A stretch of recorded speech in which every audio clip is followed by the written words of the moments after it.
if we can. Thank you very much, Catherine. Sure. Good evening, everyone. Welcome to the 56th annual meeting of Preservation Greensboro.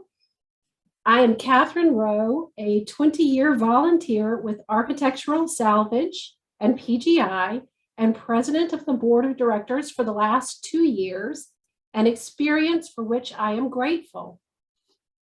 I'd like to begin by thanking tonight's sponsors, Ashley Meredith of Berkshire Hathaway, Yost and Little Realty, the Chrisman Company, C.T. Wilson, and Lincoln Financial. At this point, let's call the business portion of our meeting to order. Our first order of business is to approve our slate of officers and directors. That includes Chris Carlton as president, Sonny Gravely Fushi as future president, myself, Catherine Rowe, as immediate past president, Kista Mansell as vice president, Susan Moy as treasurer, and Jenny Olson as secretary. Our slate of directors will have no new members this year. It includes a second term for Tahi Zalal. 19 other directors are continuing their terms. There is a motion from our governance committee for this slate, and we need a motion to second. Is there a second for this motion? Chris, maybe you could second it. Sure, I'll second it. Okay. We're getting a bunch of hand raises, yes, and some comments, yes. Thanks, Catherine. We will move to the vote to approve the slate of officers and directors as presented. The staff has tallied member proxies submitted over the past 2 weeks. We have recorded 44 in favor and 1 no. If we could affirm this vote here, all in favor indicate by saying ah, aye, raise your hand. Catherine, you got that? Yes, we have a bunch of hands, yes. And any opposed, raise your hand. No new hands. Okay. Is there anyone abstaining? Raise your hand. Nope. Okay, so the motion is approved. Thank you very much. We want to thank outgoing board member, councilperson Justin Outling for his time on the board. So let's close the business meeting and welcome to our new board officers and board member. Thank you very much. It is now time for Benjamin's portion of the program. Benjamin? Great. Well, thank you, Catherine, and welcome to everyone who is joining us tonight. Hopefully, we're on the tail end of this Zoom era, and by my tally, this is my 19th annual meeting, which is shocking. But I hope that my 20th annual meeting, we can all see each other in person again. I really do prefer that. But hopefully, you all have some hot chocolate or maybe something a little stronger to help you enjoy the evening. So we're going to move into our awards swiftly through our program. Oh, I'm sorry, we're going to do, well, cool things that we did. We can do that. So just a brief review of our year. Cool things that we did included Victorian Halloween at Blandwood. This was something new that actually Kista Mansell and I experienced when we were at the National Trust Convention in Denver, Colorado back in 2019. This was actors who were portraying readings of famous tales of horror and ghost stories. The Telltale Heart, Dracula were all included in these tales, and it went really well. For our first year, we had a broad and diverse group attend. We had young actors. There was a diverse crowd. They did an amazing job. We had a lot of fun with that. We also celebrated our county, Guilford County's 250th anniversary with Guilford at 250 series. We heard about civil rights leadership in Greensboro. We heard about women in architecture.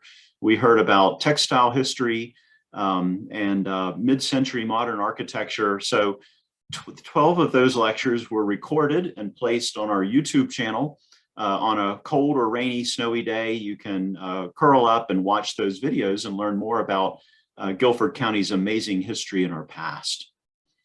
Another cool thing that we did, we went to Pittsburgh. I know that might sound a little odd to some of you, but for those of you in the know, Pittsburgh is actually a really cool town that has gone through a transformation from a manufacturing economy into a healthcare and information-based economy.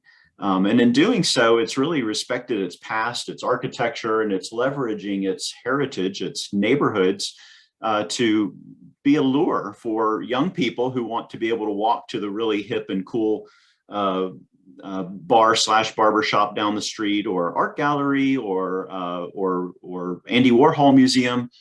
So a group of us went to be inspired by Pittsburgh, and that was a lot of fun through Studio Traveler and Adeline Talbot.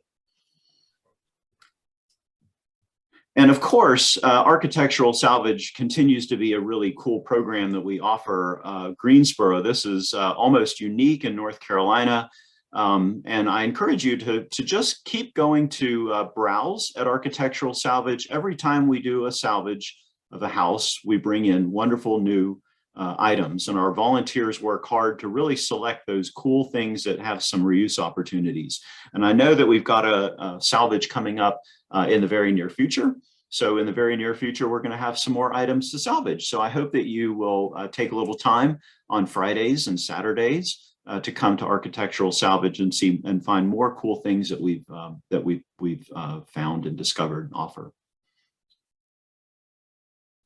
Cool things, a few cool things that we plan in 22. We've been working awfully hard in the past year, the past 12 months to prepare for an exhibit called New Perspectives on Thomas Day that will begin on April 1st. That will be in place until September 30th. We're borrowing 11 wonderful pieces, several of the pieces that you see illustrated here, including that amazing whatnot stand. For those of you that don't know who Thomas Day is, he's an African-American craftsperson, a free person of color in the 19th century who had this amazing style of using sinuous curves, S curves and C brackets and bold shapes with often dark, rich mahogany furniture. Highly collectible here in North Carolina. So we're going to have several of these pieces in Blandwood to compare and contrast, to learn more about Thomas Day, learn more about that period through the furniture. So we've got several board members and volunteers in the community that are helping with us, helping with that. So we're really looking forward to that launching in April. Another cool thing that we're looking at is the lighting. I know that many of you have traveled to other cities, and you see that the other cities will have landmarks that are well lit and look spectacular. And I've always thought, you know, it'd be awesome to be able to light Blandwood appropriately and have it really an iconic piece of art in our downtown during at nighttime. But money got in the way. So when we lost Marshall Stewart, who was a budding young preservationist who was doing work here in Greensboro, a very innovative and artistic interpretation of preservation, we thought, what a nice way to remember him by taking the memorial funding that was distributed in his honor, in his memory, and devote that money to a new lighting scheme for Blandwood. And so we're working with our friends at Chrisman Corp to have that installed, and we will launch that at some point in 2022, and it will be very exciting. And a very important way to remember Marshall Stewart, because he, as I said earlier, he was quite innovative and artistic in his approach to preservation, and a lighting plan that adds vibrancy to our downtown is exactly what he was all about. So we will do that. And another cool thing to look for in 2022 is our tour of historic homes, which will showcase the Dunleith or historic Summit Avenue neighborhood. This is a neighborhood of Victorian architecture with craftsmen, very early houses for Greensboro. This is an artistic community. A lot of teachers live in this community, and so it's a bit offbeat, and we love that neighborhood for being a bit offbeat and interpretive in its artistic approach to preservation.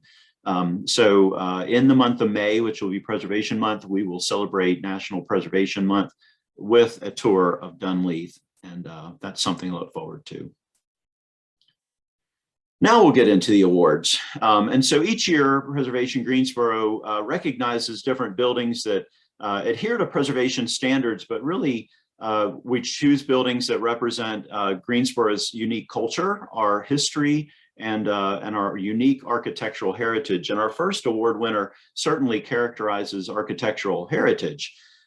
These two Lustron houses, one on Lawndale and the other on Delwood, represent an innovative moment in US history. They're made of prefabricated enameled steel, and these houses were developed in the post-World War II era as our country struggled with a shortage of homes for returning GIs and their families. Carl Strandland of Chicago was the industrialist and inventor who created these durable and low-maintenance homes. However, there is no such thing as a maintenance-free house, as Karen Moorfield and Halstead McAdoo can testify. As owners of these two charmers, to top off regular maintenance challenges, you just can't go to the local home improvement store to buy parts for an enameled steel house. Karen and Halstead have been careful to preserve both of these houses, which are now used as Airbnbs. Here in Greensboro, you can sleep in 1940s style in our sleek and well-preserved Lustrons.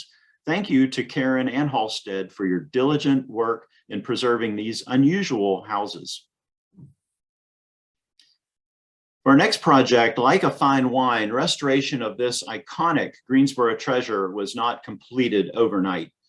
The house was built on Garl Street in 1889, but in 1949, it was included in the famous Green Book as an accommodation for Black travelers, and it attracted a remarkable range of names from musicians such as Ray Charles, Louis Armstrong, Ike and Tina Turner, to Baseball Hall of Fame famer Jackie Robinson, and authors James Baldwin and Carter Woodson, so many more.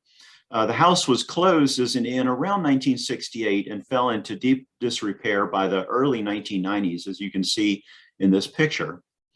Sam Pass acquired the house in 1996 and began a careful restoration process. When he completed the exterior restoration in 2007, Preservation Greensboro recognized his work with a Preservation Award. Sam's daughter, Natalie Pass Miller, picked up where her dad left off, restoring the house to a level that has gained national attention as a living museum. Today, it is again a hotel, a dining venue, an events venue, and a special events center that has been showcased in House Beautiful, Designers Today, UNC, WUNC, and Travel and Leisure. So we want to do over and again recognize the work of Sam and Natalie for their passion for preservation through this much deserved second award. Congratulations to both of you. Here we see the Florence and Robert Turner House. They were the first occupants of the home at 109 South Elam Street, likely erected circa 1938. Robert was a retired telegraph worker, and the couple moved into the house from a home on nearby Wright Avenue before Robert died in 1939. When Nicole and Rich Navila, I knew I was going to flub that name, Navila, purchased the house in 2016, the original charm of the facade peeked out from behind the vinyl and aluminum siding. The couple found craftspeople who could painstakingly rebuild, restore, and replace missing and damaged wood details, such as window trim, the rafter tails, and the long removed eave brackets.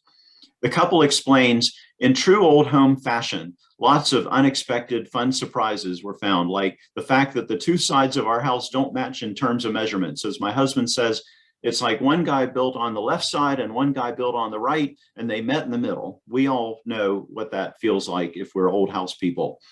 Through their work, this house is a great example of the results of a careful restoration that was steered by authenticity and not just by fleeting style trends. Thank you both for your hard work in restoring this lovely home in Sunset Hills. And finally, we land at the Martha Stewart House. No, not that Martha Stewart. This one was constructed in the historic Summit Avenue, Dunleith neighborhood around 1903. Our Martha Stewart was widowed and lived here with her 3 children, Lizzie, Ernest, and Florence. Lizzie was a stenographer and Ernest was a bookkeeper, both in a cotton office, presumably Cone Mills. By the 20-teens, this house was a triplex and was suffering from disinvestment. Laurel and Dean Driver purchased the house in 2017 and began a careful restoration that retained the house as a triplex investment property. The extensive restoration addressed structural issues and neglected features under the eye of the Greensboro Preservation Commission and the National Park Service in order to qualify as a tax credit project. Thanks to the Drivers, this house received much needed reinvestment to preserve it for future generations to enjoy. Thank you so much for making this investment in the Dunleith community. Now we've got 2 awards that we'd like to recognize. The first is the Blandwood Museum Volunteer of the Year.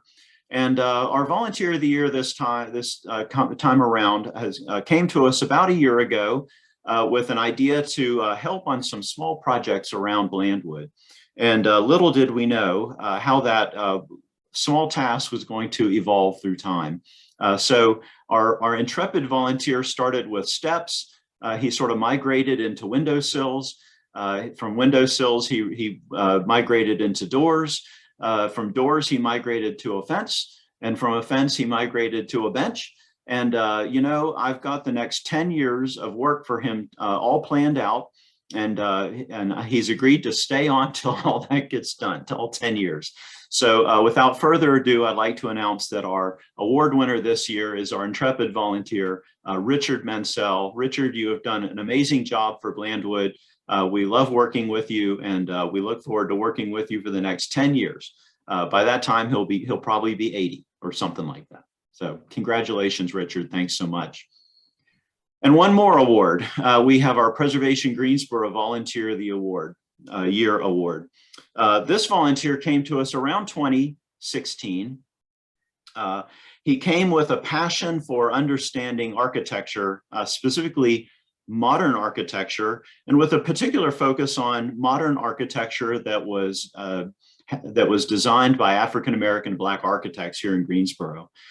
This person began to build a database in his mind. He became a tireless advocate for mid-century modern architecture, and especially an advocate for the incredible architecture that we have in East Greensboro and what I call the Golden Triangle between Bennett College, A&T, and Dudley High School. He has been called Mr. Modern. I pester him every other day now with interviews. He's going on a podcast that will have 100 million people listening to him. He's working on that right now. So if you haven't guessed already, we are presenting the PGI Volunteer of the Year Award to Eric Woodard. So Eric, thank you so much for your work. You also are not allowed to ever leave our side. We need you, and we're having a blast with your articles that you're providing us in the newsletter, and we're just going to keep rolling and have an amazing time. So thank you, Eric, and look forward to working with you on so many more projects. So at this point, we're going to move on to our keynote speaker, and our guest speaker this evening is a North Carolina native, Tom Mays. He is currently serving as the legal counsel, chief legal officer and general counsel at the National Trust for Historic Preservation. We're fortunate to hear from his careful perspective on why historic places matter in our contemporary world. Tom knows literally everyone in historic preservation. He comes back to his home state every time that he can. He has written and spoken widely on why old places matter to people, as well as preservation easements, shipwreck protection, old house museums, historic house museums, Americans with Disabilities Act, and preservation public policy. He has a deep passion for historic places that he will share with you this evening. I won the historic preservation jackpot in 2019, just a few months before the pandemic, when we both shared a gate at the Denver airport. And as we waited for our plane to board, we compared stories of our family home places, his in Huntersville, mine in High Point. I'm actually in mine right now. We commiserated on suburban growth, the challenges of holding on to these legacy places, It was there that we cooked up this idea of Tom coming to Greensboro and speaking to our Greensboro friends. So without further ado, it's my honor to present our friend in historic preservation, Tom Mays.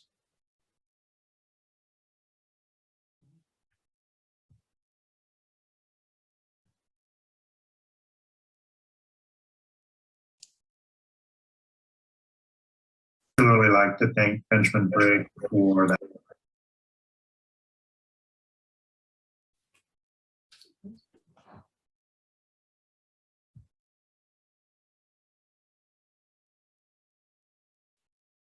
Catherine, we can't hear.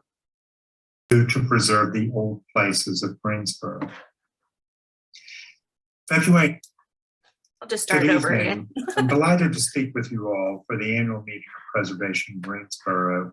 And I'd particularly like to thank Benjamin Briggs for that kind introduction and for inviting me. And also to Catherine McDowell for her assistance in setting up this program. And for all that they and all of you, members and directors of Preservation Greensboro, do to preserve the old places of Greensboro. February 9th would have been my mother's 100th birthday, and I had hoped to be with you all in North Carolina in person today.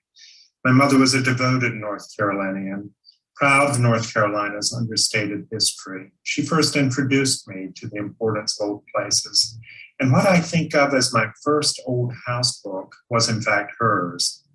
Why Old Places Matter is dedicated to her and to my sister, who is a proud graduate of UNC Greensboro and who shared my love of old places, of natural places, and North Carolina.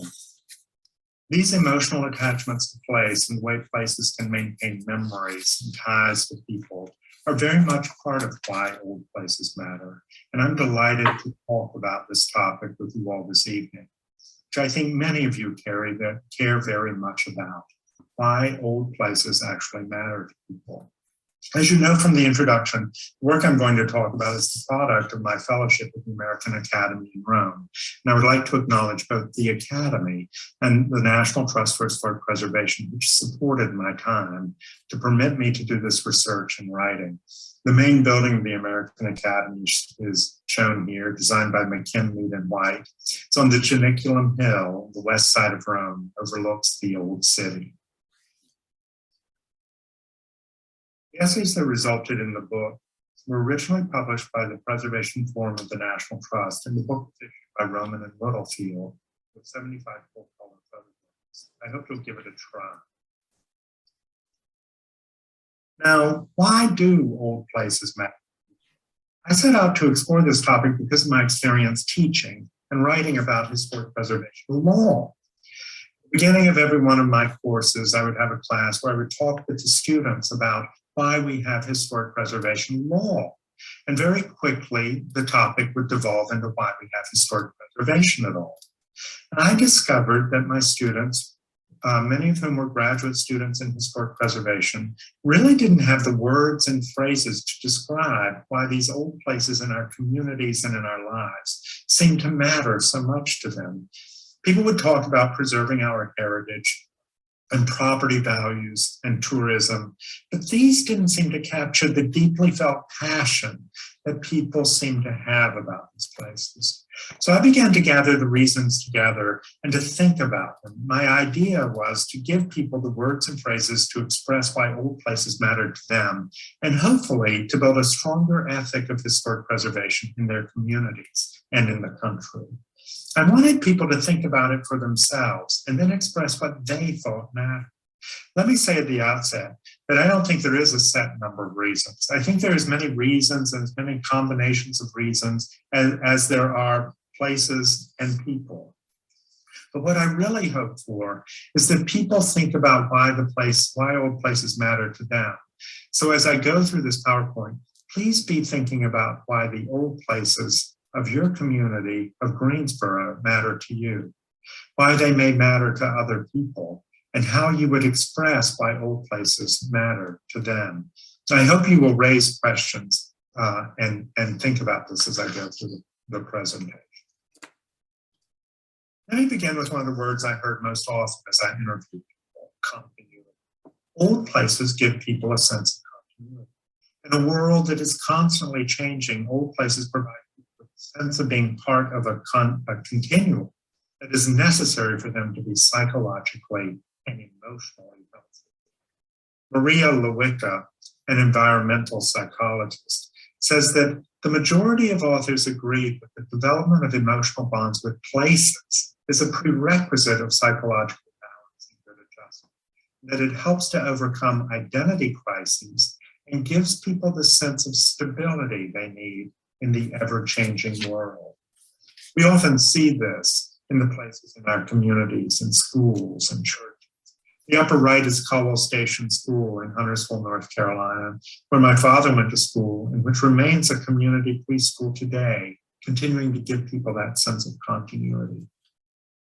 But we perhaps see this connection between people in old places most forcefully when the connection is broken, such as here on the left in Palmer Chapel in the Great Smoky Mountains National Park, where people who were forcibly removed from their homes in order to create the park continue to return for reunions and gatherings, even generations later. And this happens all over the world. In the lower right is Matera, Italy, where people were forcibly removed from these half-caved dwellings for supposedly better housing. And yet our guide told us that her grandmother, who was one of the people who was removed, said that after the removal, the community was never the same. Old places matter because they give people a sense of continuity. Memory. Old places help us remember. The architect Mary Donati tells her granddaughter, old buildings are like memories you can touch. Memory is an essential part of our consciousness. Without memory, we're hardly ourselves. We've seen this in how we react to people who have Alzheimer's or other conditions where they lose their memory. Their identity is partially erased. And there is, as the geographers Stephen Holscher and Derek Alderman say, an inextricable link between memory and place. People anchor their divergent memories to place. There are two aspects of memory and place, individual memory, and here in the upper left, I use the example of the Cafe Reggio in New York, which I frequented when I was in my 20s, and which I continue to return to when I go to New York, not only to rethink of those memories, but also to measure how I myself might have changed in those intervening years. And there's also collective memory. And here I use the example of the reflecting pool in front of the Lincoln Memorial. People, when they see images of the reflecting pool, immediately think of the March on Washington, even though they may not have even been born when the March on Washington occurred. It's a collective sense of memory spurred by that place.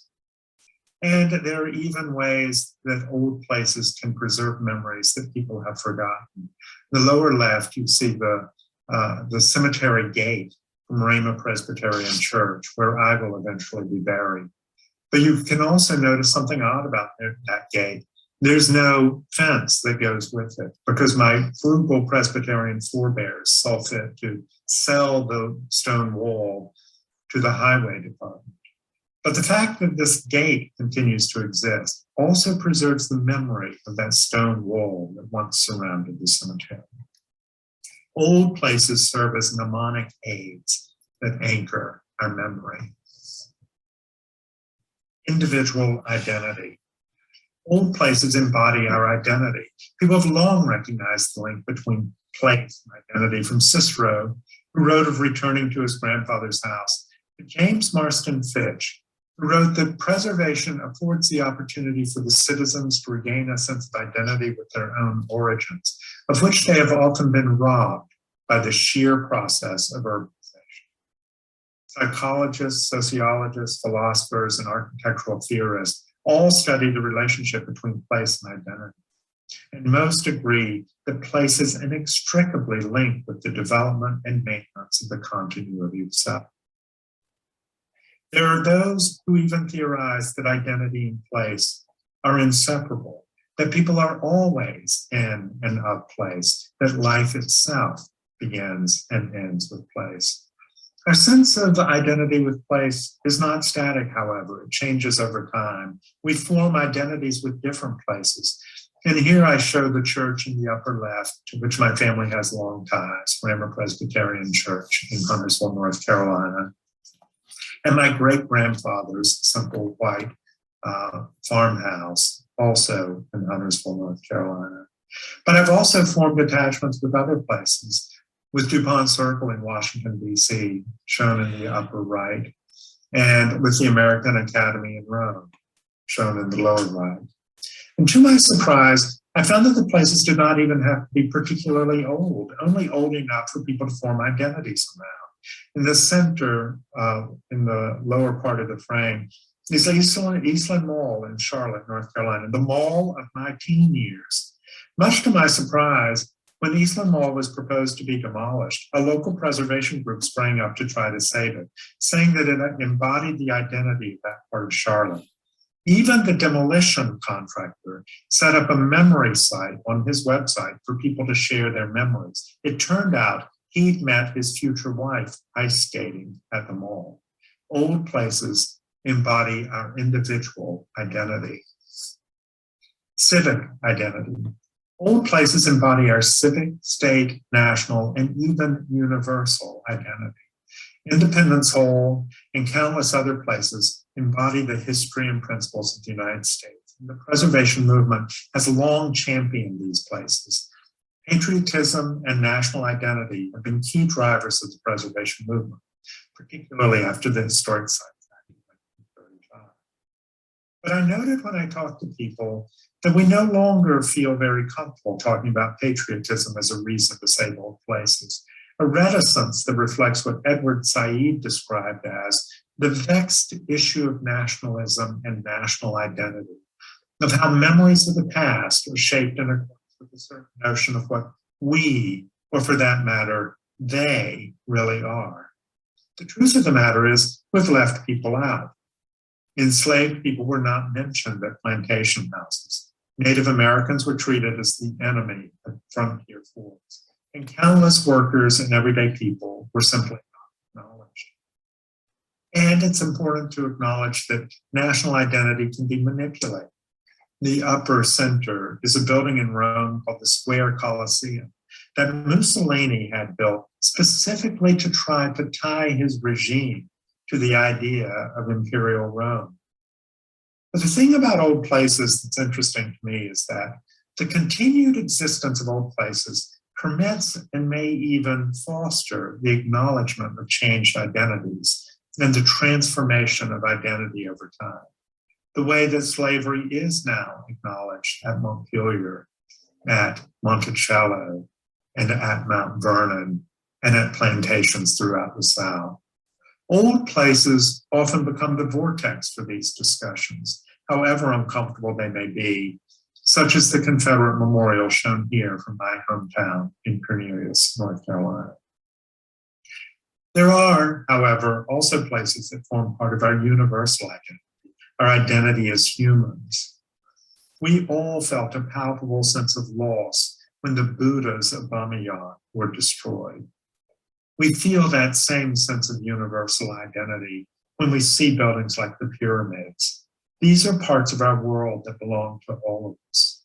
And we find those even in our own local communities. Old places are part of our ever-evolving collective identity. Beauty. Old places are beautiful. If you Google beautiful places, you'll come up with a lot of natural places, a lot of old places, and yet only a smattering of new buildings. Beauty and the threat to beautiful places was the driving force for many early preservation. And beauty remains at the heart of why people care about old places. We all know how much harder it is to save an ugly building than it is to save a beautiful building. Yet, again, as I talk to people about beauty as a reason that old places matter, I found that people were reticent to talk about it. And I think that people on preservation commissions and in other public fora are also hesitant to make decisions based on beauty. Despite the fact that preservation is sometimes called aesthetic regulation, We often don't expressly ground our decisions on the idea of beauty. This is for many reasons: the subjective nature of beauty, the difficulty of defining it, the loaded cultural aspects of beauty, or the fact that it may simply be considered frivolous or expendable. Yet beauty is still something that delights, moves, and satisfies people. A study by the British Commission for Architecture and the Built Environment found that beauty is a deeply positive experience, contributing to happiness and well-being. Yet here's the really interesting thing to me. Preservation is the public forum where concepts of beauty change. Preservation has literally been the march of the ugly transforming into the beautiful. Victorian houses were once considered, even in my lifetime. Art Deco and modern were considered hopelessly commercial. Mid-century modern, even brutalism, is just now being appreciated. Even I have found beauty in the heavily graffitied concrete of Miami Marine Stadium, shown in the lower center. Preservation is the public forum where these notions of beauty in society change. I think we should learn to talk about beauty of old places, the psychological and sociological benefits of beauty, and to demand beauty in our cities, towns, and communities. Old places matter because they are, or because they may become, beautiful. History and learning. Old places give us an understanding of history that no other documents or evidence possibly can. How? Old places have the unique ability to give people the experience of history, to experience history with all of their senses. It's like full body immersion. I show here President Lincoln's cottage in the lower left in Washington, D.C., a National Trust historic site, where people can walk in Lincoln's footsteps and inhabit the spaces he inhabited. People want to be able to touch the handrail that Lincoln touched. It connects them to him directly and viscerally. The upper left is Emily Dickinson's house in Amherst, Massachusetts, where people can understand something about her poetry and her life that they cannot understand from simply reading about it. And there are battlefields and other places where people have told me that they couldn't understand the battle until they saw the battlefield. Why some soldiers coming over a rise survived and others did not. I show in the lower right, Old Salem, North Carolina, where I remember being at the Moravian Love Feast as a child. And I remember hearing our guide sing a Moravian song a cappella in a low vaulted room, something that continues to make my hair stand on end with the visceral memory of it. And I'll note it's often the field trips that are the only part of a history class from K through 12 that people actually remember later in life. There are also broader things we learn simply because of the survival of a place. In the upper right is one of my favorite historic sites, the Quan Tai Temple in Mendocino, California, built in 1854 by Chinese immigrants. And one of the descendants of the Chinese immigrants, shown in the upper center photograph, put it to me this way on a visit. What people learn from the survival of this place is that we, the Chinese, were here. Old places matter because they are the most vivid places to learn about history and ourselves. Architecture. Old places is architecture, part of our cultural inheritance. We love old buildings that are architecturally significant because they're part of our cultural legacy, but also because of how they make us feel. I vividly remember the feeling I had as a child in an old house one of my father's friends used as a barn that had been built by a master builder. I remember stacking hay in that old house, and yet I knew that I was in some place that was different. It felt all of a whole. I didn't know what I was experiencing then in those tall old rooms, but later I learned it was probably proportion, balance, and harmony. It was architecture with a capital A. In many classical and neoclassical buildings, like the Pantheon shown here in the upper right, we feel the emotional impact of proportion, balance, and harmony. At the Farnsworth House, another National Trust historic site shown in the upper left, we feel Mies van der Rohe's attempt to embed a house as much as possible in nature. This is one of the most significant buildings in the history of architecture. And as an architect pointed out to me not that long ago, after Farnsworth House, nothing was ever the same. Architects and designers look to architecture, the Pantheon or the Farnsworth House, as models and inspiration. And that's important enough because they design the places where we live, work, and play every day. Significant architecture is part of our cultural heritage and is no different from other great art, like the Fisher Kahn House shown in the lower right, protected by a historic preservation easement held by the National Trust. But there's something more. As the Finnish architect Juhani Palasma points out, architecture is also important because it places us in the continuum of time. When we see the pyramids, we are immediately placed on that continuum of time. This is true for the many old places of our communities, from the town hall to the... As Juhani Palasma says, we experience layered signs and traces of life. And this physical embodiment of time gives us confidence in the future. Authentic historic buildings and settings offer us reliable messages.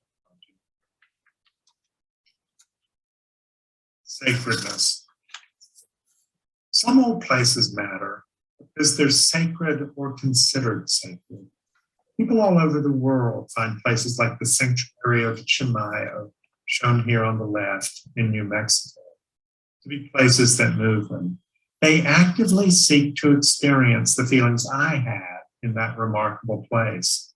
From the Wailing Wall of Jerusalem, the Kaaba at Mecca, St. Peter's Basilica, Santiago de Compostela, the Shrine of Ise in Japan, to Varanasi in India.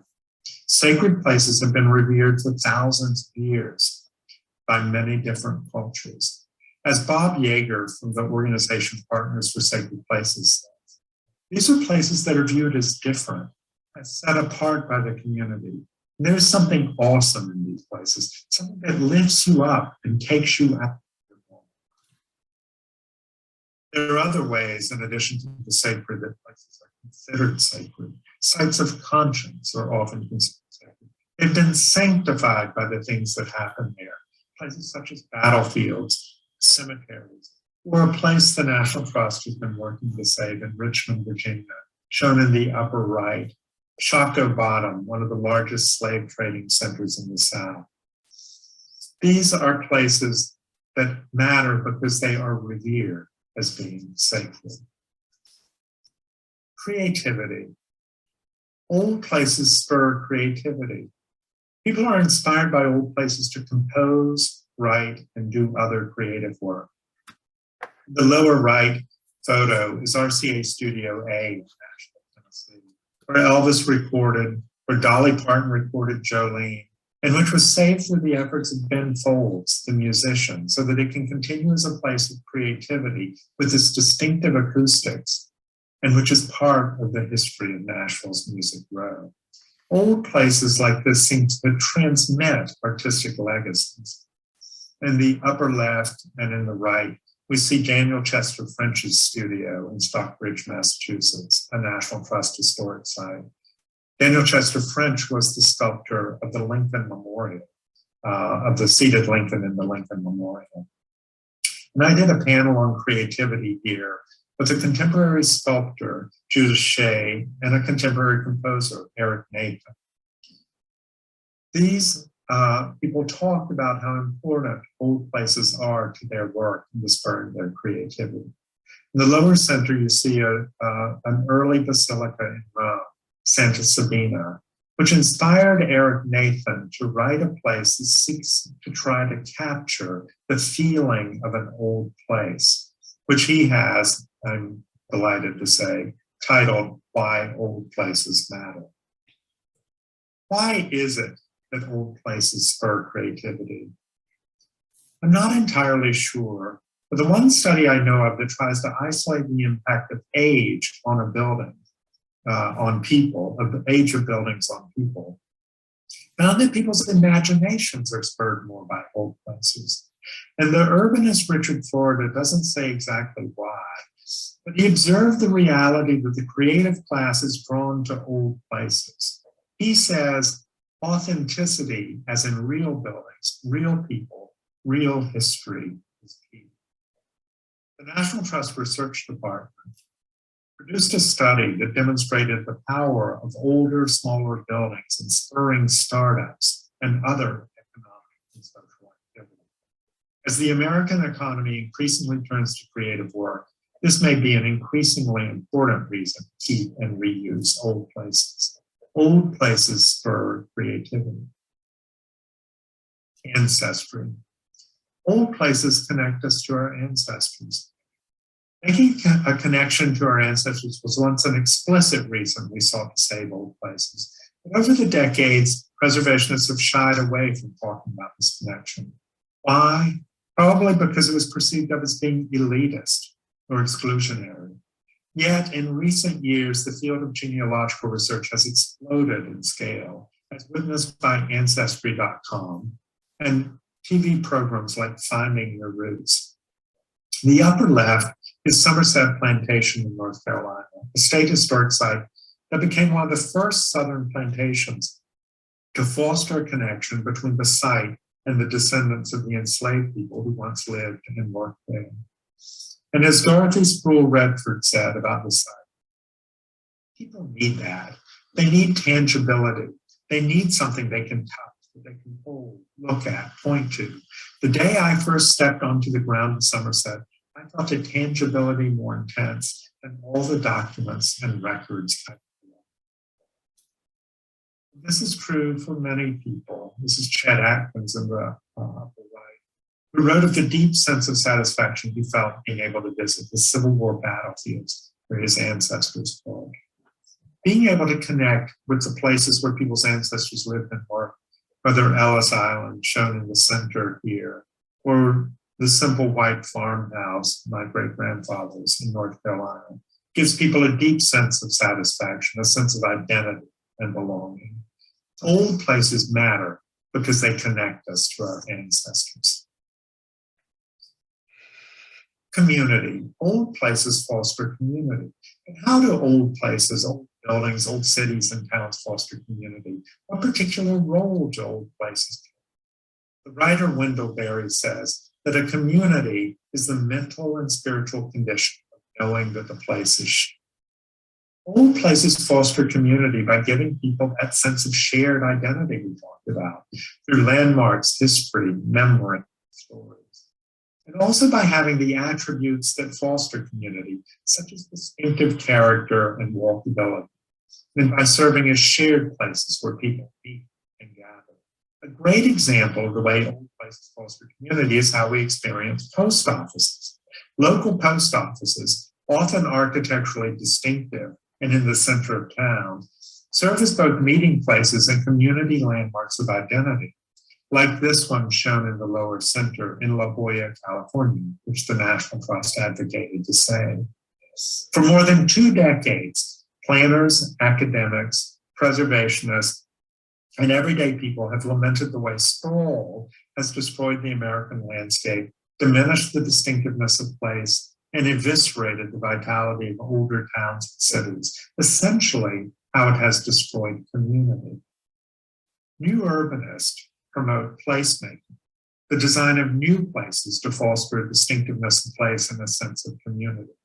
Developers of new places advertise walkability and design, such as front porches, alleys, garages behind the houses, open space, squares, and a mix of retail, residential, and workplaces, the very things that old communities already have, that are intended to allow people to interact with each other, to avoid getting in their car, and therefore create the conditions that foster community. I applaud these efforts. Yet something critically important is often overlooked, and that is the idea that the development of a real community takes time. Community develops through the interactions between people and place over time.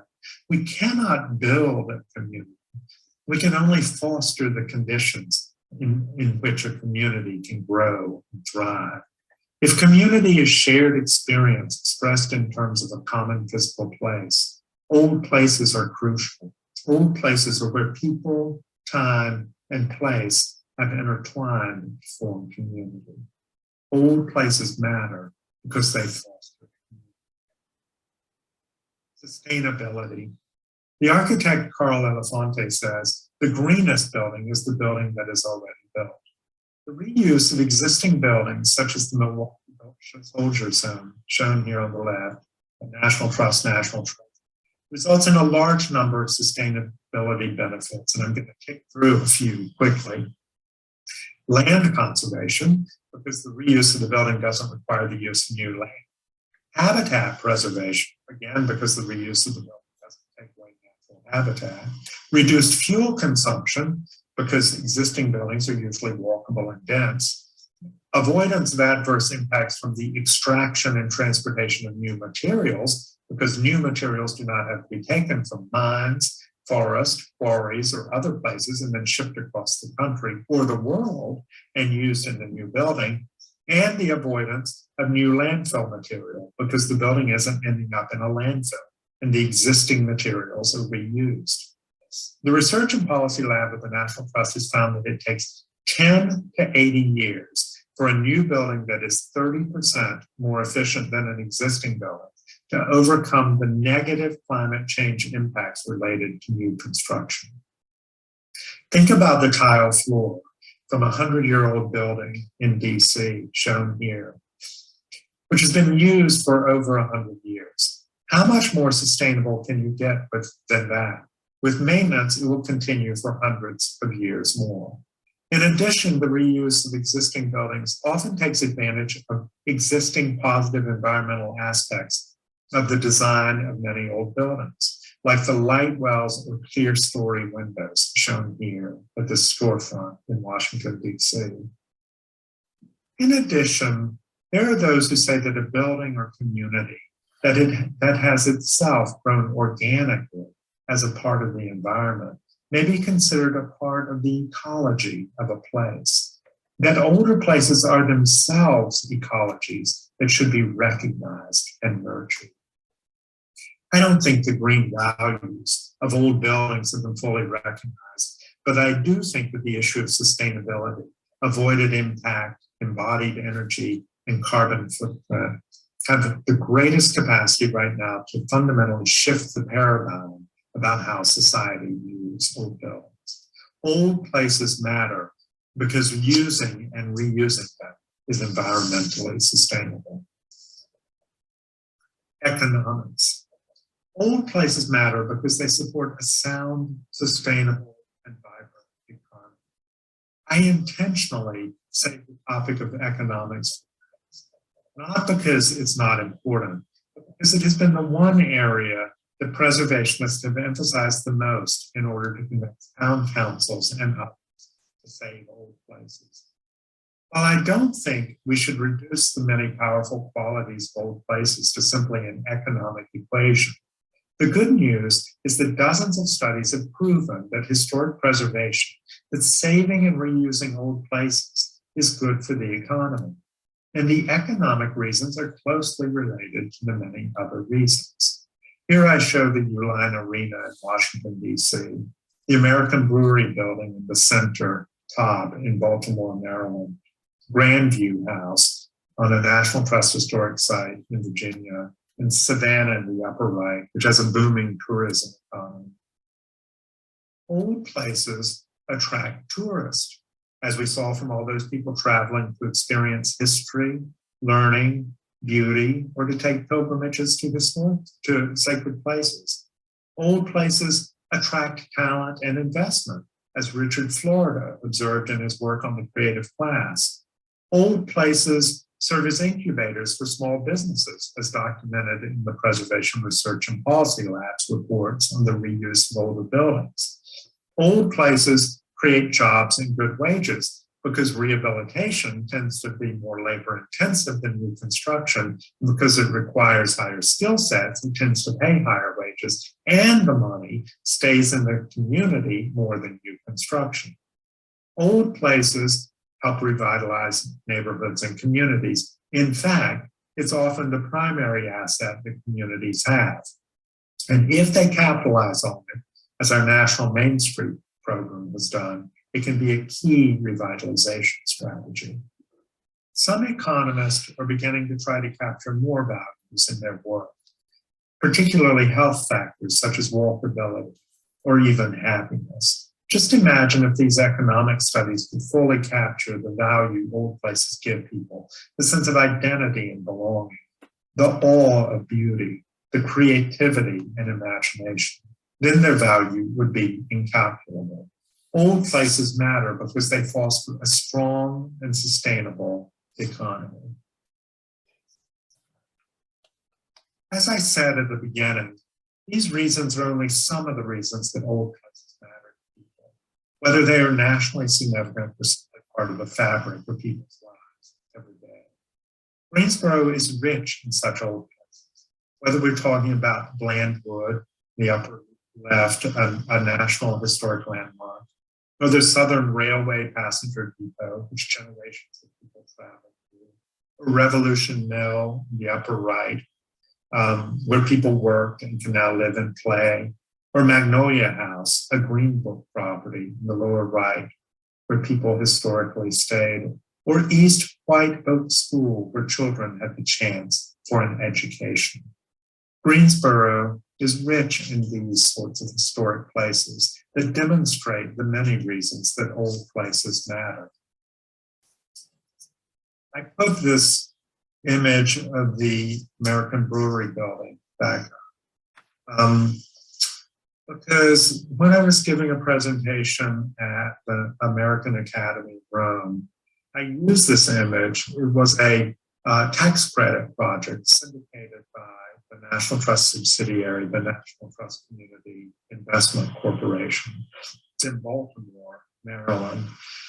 And I was astonished after my presentation when one of the other fellows at the Academy, who suffers from a debilitating disease, told me how, as a graduate student at Johns Hopkins, the rehabilitation of this building seemed emotionally important to her as she was first grappling with her disease, and that she would intentionally walk by it on her way to Johns Hopkins as it was being rehabbed.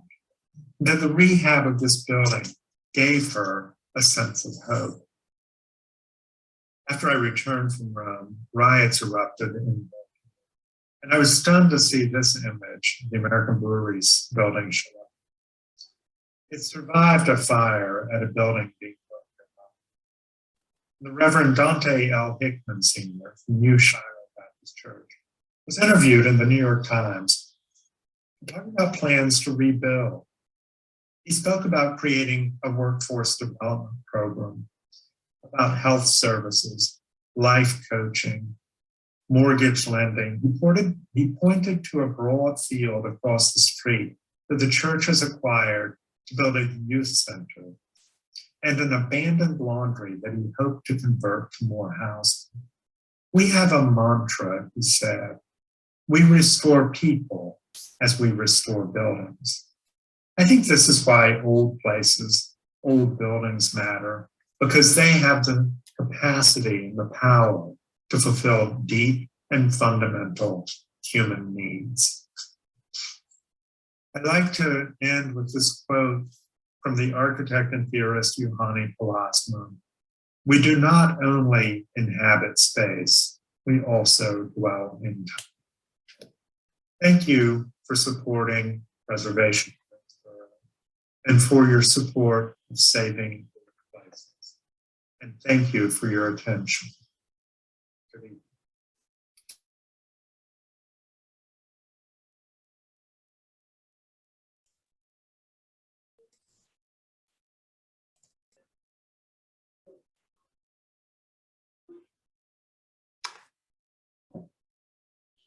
Benjamin, do I take it from here?